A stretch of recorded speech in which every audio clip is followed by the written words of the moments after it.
Alain Damasio, Scarlett et Novak.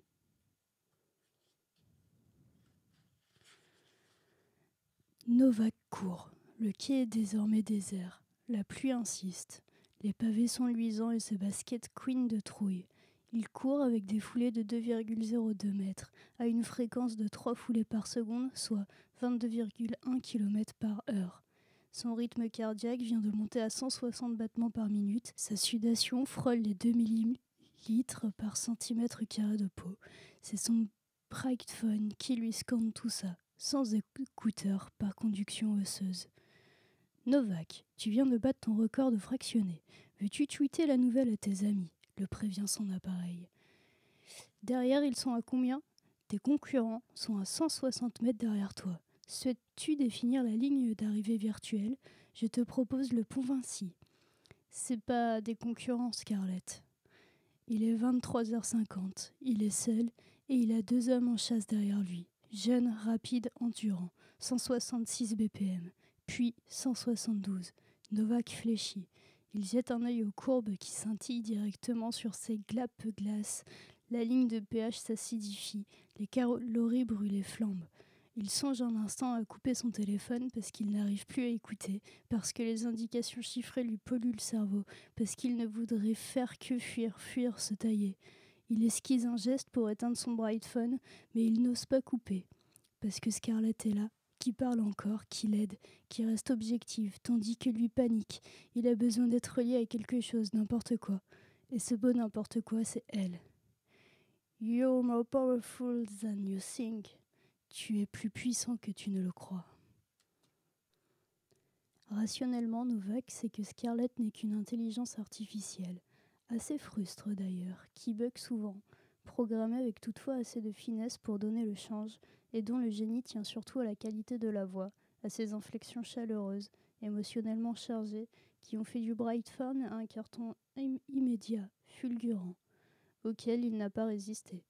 Mais là, à ce moment précis, il a juste l'impression d'avoir porté de main, à portée de voix, une amie authentique, à qui il peut tout demander. Scarlett, filme derrière moi. Souhaites-tu quelques photos en mode rafale, option portrait de nuit ? Je te suggère le noir et blanc. Cadre les visages et lance une recherche réseau. Novak n'ose pas se retourner. Il entend le martèlement régulier des pas derrière lui, la foulée sûre, athlétique de ses poursuivants. Pas d'escalier avant 800 mètres. Bip, l'appli de cartographie. Tu as de la chance ce soir, Novak. Tes concurrents sont référencés. Il s'agit de Boris Berchov et Davor Sucker, nationalité inconnue, 23 et 26 ans. Profession, non répertoriée. Profil, non archivé. Par ordre de fréquentation, voici la typologie des sites qu'ils ont consultés sur le mois écoulé. Site pornographique, site de running, forum de hackers. Site hétéro, site pornographique gay en majorité. Novak a une violente montée d'adrénaline. Il croit que son cœur va exploser. 180 BPM. Un tweet le félicite à la volée pour son record d'endurance. Tu défonces, mec. Scarlett lui projette son classement sur le sol à 5 mètres devant lui. Il est numéro 2 désormais parmi ses 21 potes de course. À sa droite, le fleuve défile comme de l'alphate liquide. Les lumières viennent s'y refléter. Mal. Trop mal pour éclairer quoi que ce soit sérieusement. À sa gauche, le mur du quai est trop haut. Alors Novak court. « As-tu peur ?» lui demande Scarlett. Tes datas de sudation, tension et battements cardiaques le laissent supposer. Tu confirmes ? Aide-moi. Mais l'IA reste couette et se remet à égrener les chiffres de l'appli Run qui tourne en tâche de fond. D'habitude, suivent ses battements par minute et la réduction continue de sa masse graisseuse rassure Novak. Comme un rythme, une musique. Là, ça n'ajoute qu'à la panique tant les variables sont hors normes. Il ne gère plus rien. Le fleuve est tout près, le courant presque sonore. Il pense un instant à se jeter à l'eau. Mais il se ravise, son brightphone n'est pas étanche. Il aperçoit un tag sur le quai. Un flash lui revient. Un article feuilleté à la volée sur 01 Darknet qui parlait des vols croissants de brightphone et des façons d'y échapper. Le site listait plusieurs applis spécialisées là-dedans. 911, je sais pas quoi, une autre, une française. Oui, Rescue Me. Charge-moi Rescurmi, vite, et continue à tout filmer. La barre de téléchargement se matérialise sur le sol pavé et elle lui semble incroyablement longue. Les voleurs, les violeurs, il ne sait pas, il ne sait plus, ils crèvent de trouille, sont maintenant à moins de 20 mètres. Au secours, aidez-moi! Le fleuve noir continue à couler impassible, tourbillonnant. Là-haut sur le pont, on entend le flux erratique des voitures électriques et des temps de tubes. L'appli se charge et boot. Dans ses Google Glass qui glissent sur l'aile de son nez saturé de sueur, Novak voit une flèche se superposer à la pente du quai à gauche. La réalité augmentée lui précise « Pente à 50 degrés, fuite possible ». Novak obéit aussitôt, prend son élan et file à droite dans la verticale de la pente. Peut-être que l'appli avait été paramétrée sur sol sec. Peut-être que les commerciaux n'avaient pas réussi à négocier avec Meteo Now pour intégrer la variable pluie à leur algorithme. Toujours est-il qu'après 4 appuis, Novak cripe sur la pente suintante, se tord salement la cheville et retombe brutalement sur les pavés du quai. L'écran saphir de son Brightphone est scratché sur son bras gauche à résister. La seconde d'après, il sent le béton glacé d'une pile de pont contre son dos et la laine saturée de neuroïne de Davor Sucker qui, d'une main, tient un taser sous sa gorge, de l'autre lui malaxe les couilles. La Prescurmi propose alors le coup de boule. Novak arme sa nuque, mais Davor esquive facilement et lui fracasse la mâchoire d'un coup de coude. L'appli déroule des schémas de parade et de prise au sol sur le verre des Capel Class, mais Novak n'y pige absolument rien. Il a les yeux qui s'exorbitent et Boris qui lui enlève délicatement ses lunettes pour se les mettre sur le nez. Qu'est-ce qui mate le beau gosse? Oh, des techniques de free fight, clever. Je vais les essayer live, tiens. D'un low kick, Boris balaie Novak qui s'étale au sol. Boris enchaîne par un Sei Konsetsu, une clé d'épaule qui racle le visage de Novak sur la pierre. Ça pue la pisse. Save to the cloud, réussit à articuler Novak. Sauvegarde en cours, sur Scarlett. Il aurait aimé être dans une pub, celle du Lonesome Hero qui dégaine son Brightphone et aveugle son agresseur d'un laser.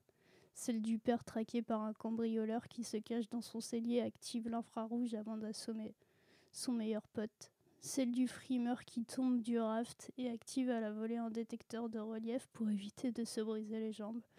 Il se contenterait même de pouvoir allumer la torche puissante du Brightphone pour voir les yeux de ses agresseurs.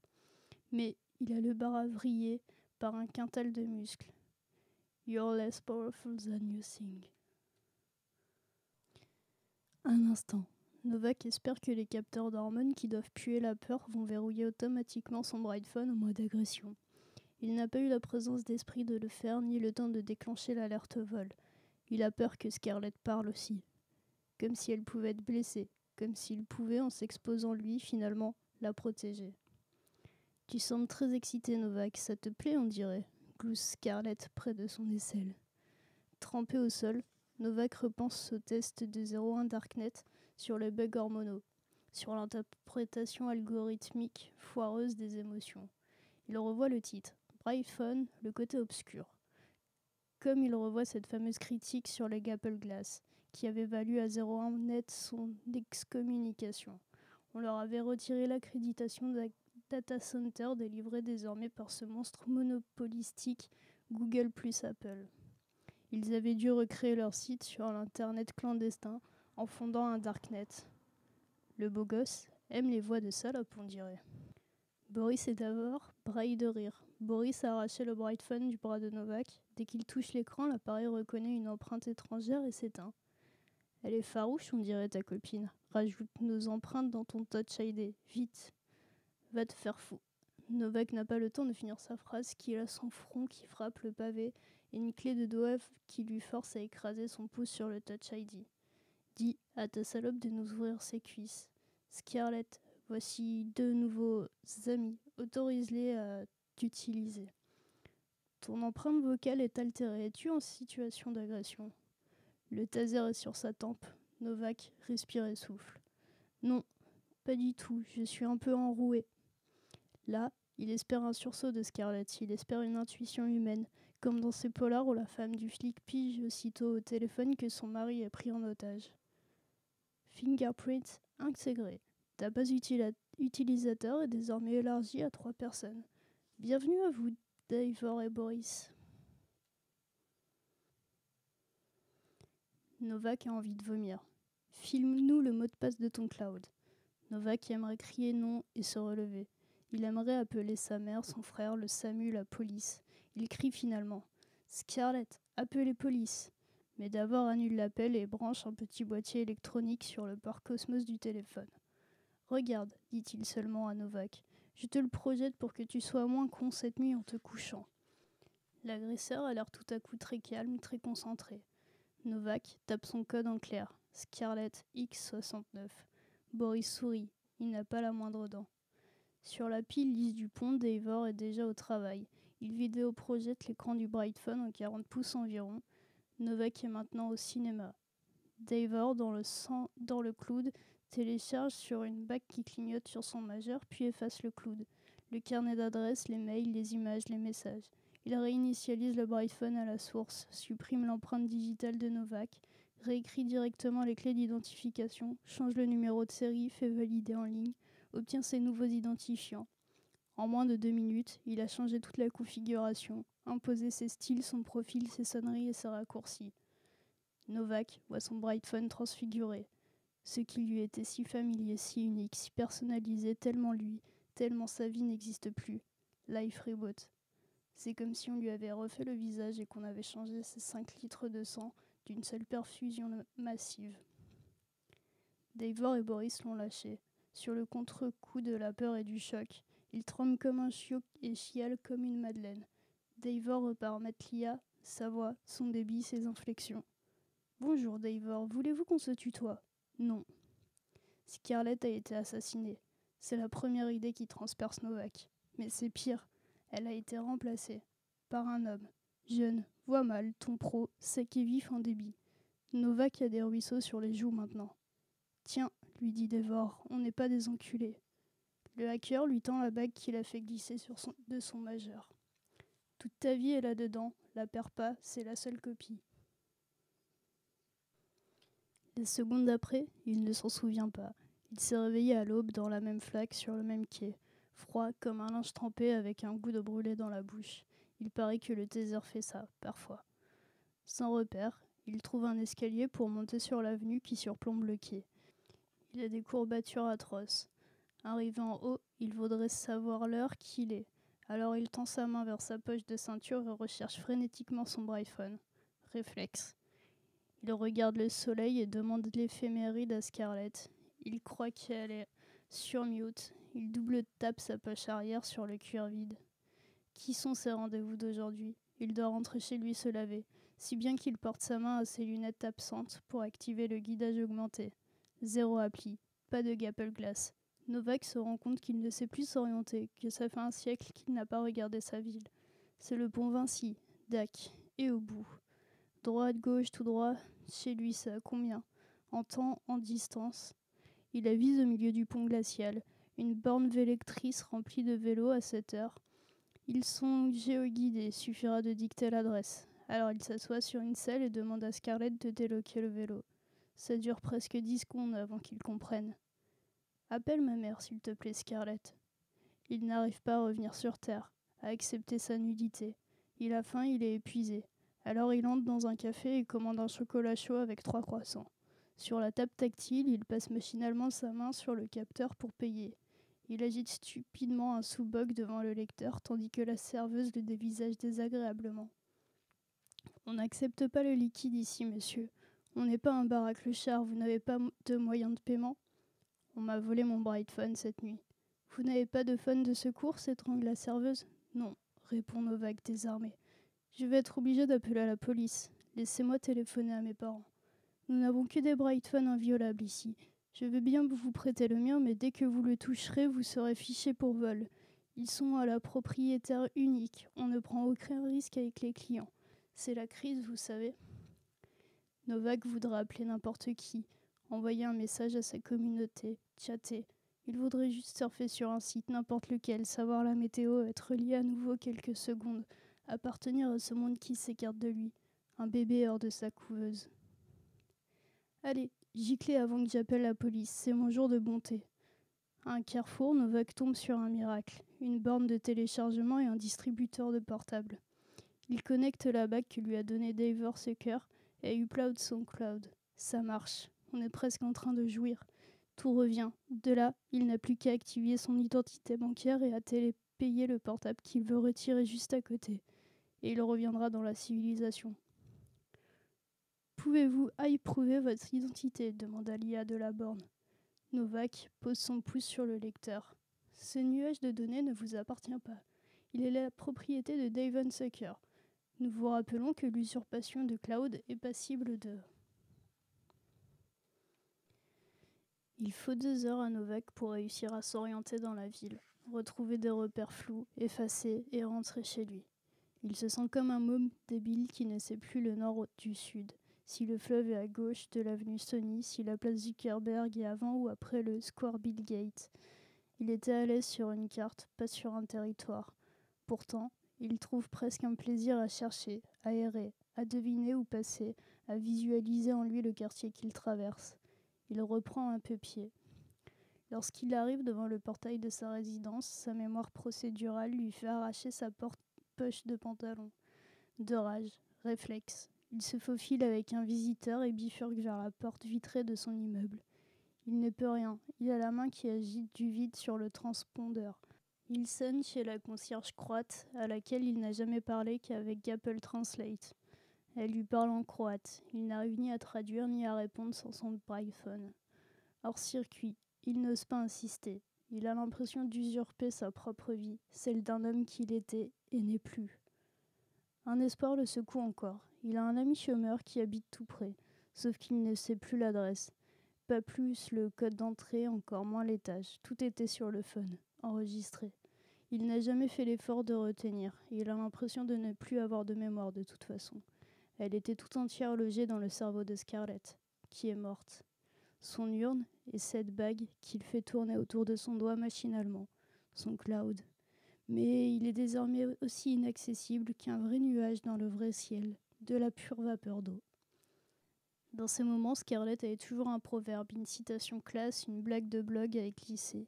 Elle lui mettait une radio procédurale personnalisée, toujours tellement proche de son humeur qu'il en était baba. Il chantait un air, même atrocement mal, et elle devinait la chanson pour la passer aussitôt.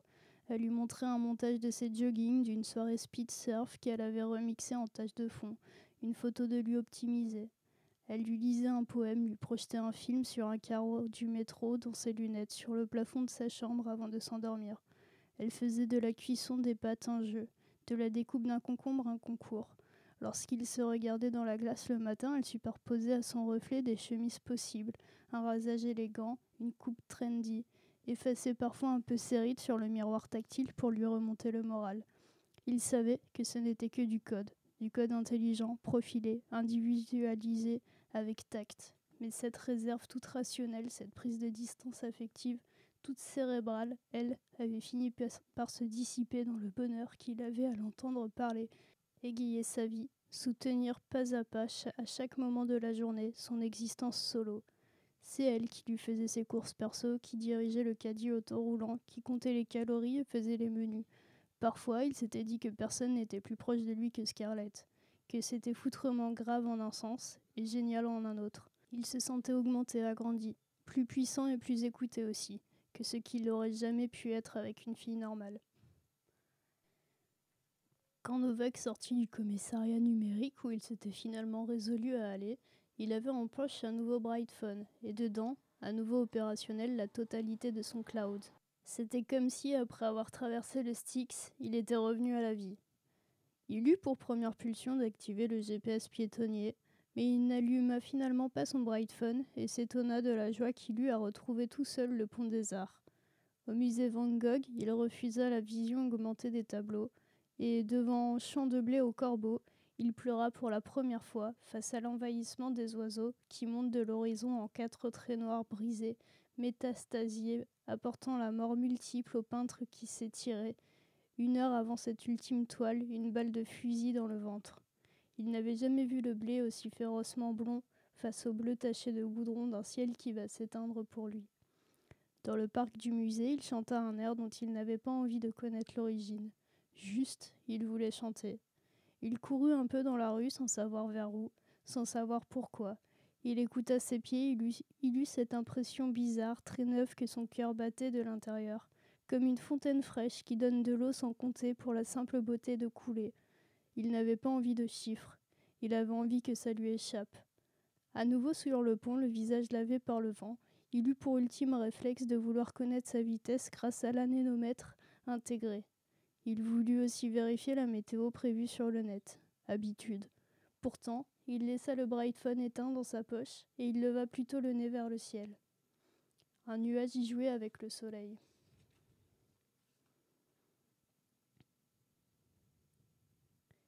Une vie passée à caresser une vitre. Tu postes, tu likes, t'hésites, tu swipes, tu cliques, tu scrolles, tu croules sous les notifs et quand vient l'avalanche, tu te bouches le nez et tu crawles. Tu surfes sur le vide, l'iris éteint, rétine absente. Tout ce que tu touches n'a pas de poils, n'a pas de peau. T'as 50 fenêtres ouvertes mais ton cœur se referme.